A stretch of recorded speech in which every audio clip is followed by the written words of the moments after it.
And finally, Bhagavan told us one day that I'm going to give enlightenment to man. So I would like you to experience what it is before we start giving it to man, no? So we all told, more than enlightenment, what was in my mind was, I must really help people come out of suffering. So I really found out that this enlightenment is the solution which I've been asking for, which is the final solution which man must get to come out of his suffering. So Bhagavan wanted to show us what that enlightenment is before starting to give it to ordinary man who is wanting to end their suffering, isn't it? So Bhagavan showed us that enlightenment in such a way that we could not believe it, no?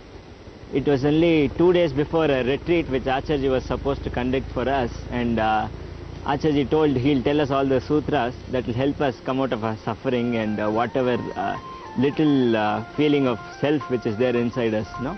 And as we were preparing ourselves, we had just 2 days time, and we did a few sadhanas, we did some breath watching, we did some dhyanas, meditations, and we got ready for the yajna. And as soon as we entered the yajna, we found out the real cause of suffering of man, no? Which nobody has till now identified, which nobody has till now been aware of. So as we were going, even the yajna for me, and for all the people who attended, no, till even the devotees who are attending now, that yajna is designed in such a way, it is very effortless, where you don't need effort to really achieve enlightenment, no? You just flow along with the yajna, and at the end of the yajna, we met Bhagavan. And before Bhagavan, when we were sitting, and especially I didn't have anything to pray for again, and so I didn't even ask for enlightenment, but there was a wish inside me. It will be nice if I'm enlightened now. I'm sitting before Bhagavan.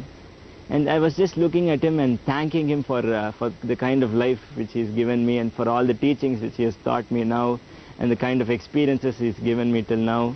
And immediately I found things slowing down, and suddenly all my senses started slowing down, and a different kind of experience. I found my whole body changing in such a way that all the thoughts started to slow down, and the speed of the thoughts decreased very much, whereby I'm able to see what I'm thinking. Suddenly I'm able to see things very clearly, and suddenly I have a feeling there's a kind of freedom inside me. There's a kind of freedom, something is missing inside me, and instead of that, there's a kind of a bliss, and there's a kind of a great happiness and compassion and love filling my heart.